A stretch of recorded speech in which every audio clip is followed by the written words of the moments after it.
Yenə sürət, yenə qaza, yenə ölüm. Bu dəfə Sumqayıt şəhərinin Hacı Zeynalabdin qəsəbəsində qeydə alınıb.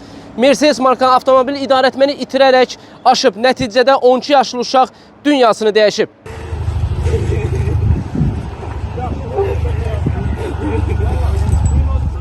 Sumqayıt şəhərində baş verən yol nəqliyyat hadisəsi bir ailəni yasa boğdu. Şəhəri isə kədərə qərq etdi. Hacı Zeynalabdin qəsəbəsində baş verən qəza nəticəsində cəmi 12 yaşında olan bir körpə Canaliyev Hüseyn Həsənoğlu həyatını itirdi.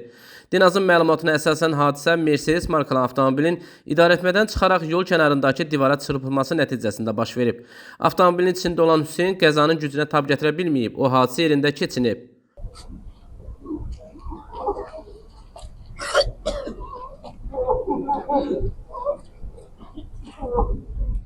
Valideynlərinin, yaxınlarının ümidləri, arzuları, xəyalları, hər bir şey dəmir parçasının səssizliyində itib getdi.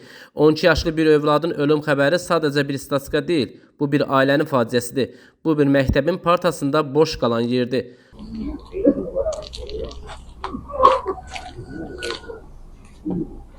Biz təsadüfən gəlirdik buradan.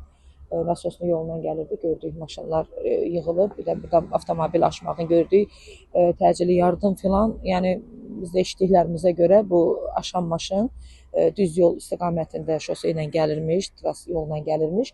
Yan tərəfdən bir qara rəngdə maşın çıxıb bunların qarşısına. Bunlar da ona çatmamaq üçün, vurmamaq üçün idarəetməni itirib gəliblər, burada aşıblar. İndi bizim verilən ilkin məlumata görə, yəni bizə verilən məlumata görə 13 yaşında bir körpə uşaq rəhmətə gedib, amma yerdə qalan 2 nəfər, yəni ki, xəsarət almayıbdır. Yəni bizim bildiklərimiz budur. Bizə bir Azərbaycanlı kimi burada yardımımız toxunar deyə durmuşduq. Bu cür hadisələr bizə bir daha xatırladır ki, yollarda diqqət və məsuliyyət sadəcə qaydalara əməl etmək deyil, bu həyatlara hörmət göstərməkdir. Hadisə ilə bağlı hüquq mühafizə orqanları tərəfindən araşdırma aparılır. Nizami Rəsulov, Fərhad Ələkbərli, xüsusi olaraq Dinas TV üçün.